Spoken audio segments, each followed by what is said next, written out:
এখানে বৈষ্ণব কথা, এই বৈষ্ণব কবি বলছে হেম অতি গোরা সমুদ্র হাসতরা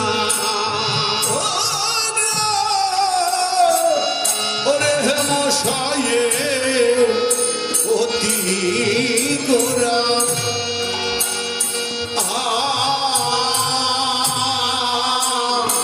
কিবা সুমধুর হাসধরা। বলছে হেমশয়ে, হেম অর্থ হলো কি স্বর্ণ, যে হেমশয়ে অতি গোরা, যে হেম যে স্বর্ণ, স্বর্ণকান্তি উজ্জ্বল, যে স্বর্ণের যে গৌরবময় তার উজ্জ্বল প্রভা, তাহা অপেক্ষাও গৌর সুন্দর আর স্বর্ণকান্তি। বলতে হেমশয়ে অতি গোরা আর সুমধুর হাসতরা। তো এই যে হেম, এই যে স্বর্ণ, স্বর্ণের যে উজ্জ্বলতা, স্বর্ণের যে উজ্জ্বল প্রভা, তাহা অপেক্ষাও যে গৌর সুন্দর আর সুন্দর। কত সুন্দর, কতখানি সুন্দর।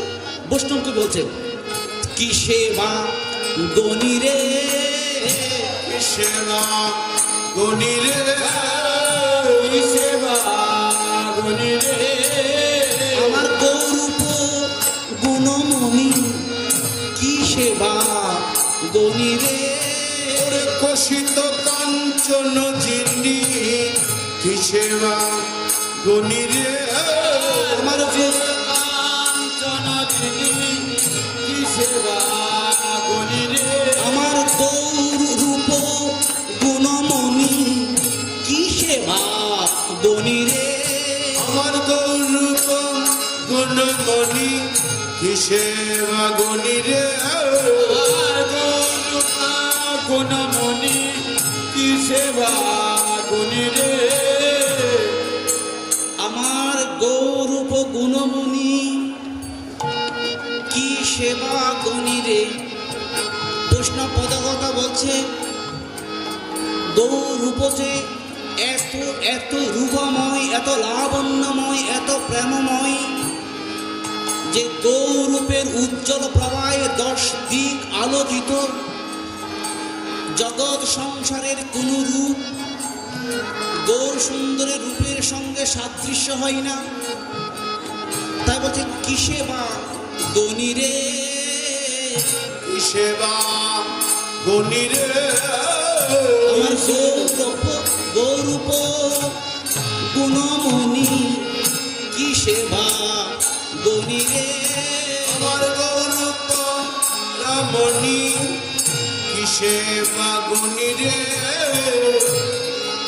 বলছে আচ্ছা গৌর যে রূপ, তার যে রূপ মানে কি শুধু রূপ? সূর্যের যে রূপ আছে, প্রখর তেজ আছে, যেই তেজে জগৎকে আলোকিত করে, কিন্তু গৌর রূপ শুধু রূপ নয়, লাবণ্যময়, প্রেমময়।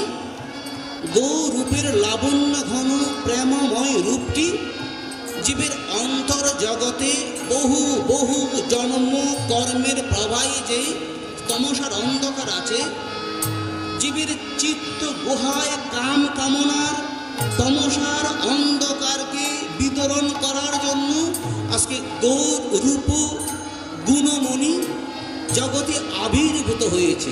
কারণ গৌর রূপে রস আছে, প্রেম আছে, আনন্দ আছে।